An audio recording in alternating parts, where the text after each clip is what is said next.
a controversial and iconic classic, a celebration of a master lyricist and modern-day retelling of a civil rights activist who changed the world. Theater insider and survivor expert and winner Tim Scott is here with a look at what's on stage tonight in Kansas City. Tim, what's on your mind today? Like Alana Miles says, this is Black Velvet. And yeah. Do you have any idea what the product care for something like this is? I have no idea, but what I did do yesterday is spill a lamb gyro all over my other blue suit. I had to take it to dry cleaning, so I let them take care of it. It's not often that you hear someone talk about their exploits spilling lamb gyros over blue suits. That's not something you hear every day. Yeah. Jesus Christ Superstar is coming up first here in Kansas City.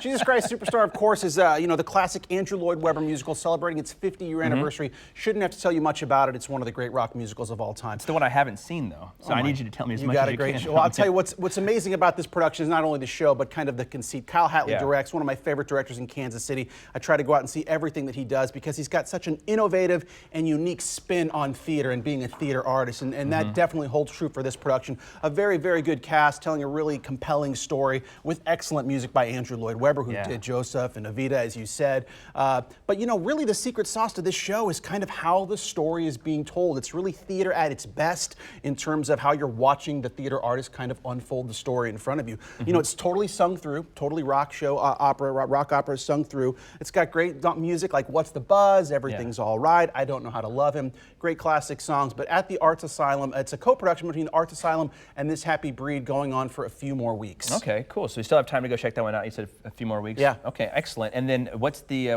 next one? Accentuate the Positive. Right, that's at the Chestnut Fine Arts Center out there in Olathe. This is, of course, Accentuate the Positive is a Johnny Mercer tune. This is a review of Johnny Mercer's music. Johnny Mercer, arguably one of the most prolific lyricists in the American songbook, wrote songs like One for My Baby, Satin Doll, Dream, all these great songs that Sinatra made famous and Tony Bennett, and they do a great job out there. Brad Zimmerman at the Chestnut Fine Arts Center gets a couple of great singers on stage, beautiful accompaniment on the piano there, and they just kind of sing through the songbook of Johnny Mercer and take you down a nostalgic trip down memory lane, those great songs that have been part of the American canon for a long time. Can you talk a little bit about that theater out there? It seems like 9 out of 10 times you're talking about stuff, Crown Center to downtown, but this is the first time you've talked about a theater out in Olathe. Yeah, I've talked about it before, but it's literally a converted home. It's a residence. It's really, really unique and very, very charming. It was a residential house, and Brad converted it into a theater, so it only seats about 100 people in there. So very, very intimate. You're really close and immersed to the music in a very immediate way, and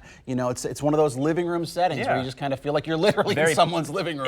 Intimate show there. Absolutely, yeah. Okay. Rise Up is the next one. This sounds like a very, it deals with some tough topics, and with a kind of a modern spin on it. Right, that's kind of the Coteries' calling card for this this slot this time of the year. Is it's civil rights play. Yeah. Of course, it's about the Freedom Riders, who are real life people who rode buses through the South in the early 1960s, challenging segregation laws through Alabama and Mississippi. And this tells their story on stage in a very compelling and dramatic way. And that's what's great about the Coterie Theater. Not only can you go there for young adults and kids and see great theater, but also opportunities to teach and have history experiences. So would this be, is this one we want to take the younger kids to, or is this more of it's an important conversation I think needs to be, that the kids need to know, but is this maybe one that's set for them? Right, well I think it's a 12-year-old, 13-year-old, my daughter's 13 years old. I think anybody that's old enough to really follow stories and can understand what's going on with the storytelling, definitely this is a story that they can follow, they'll enjoy, they'll take something out of. If you have a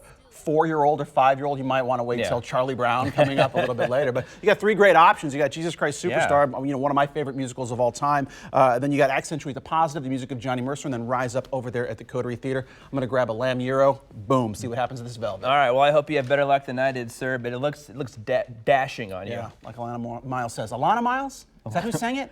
What now? Black Velvet, the song. I have no idea. Look it up. All right. Alana Miles. Guys, just wait. No, Tim, we appreciate your time. Thank you, sir.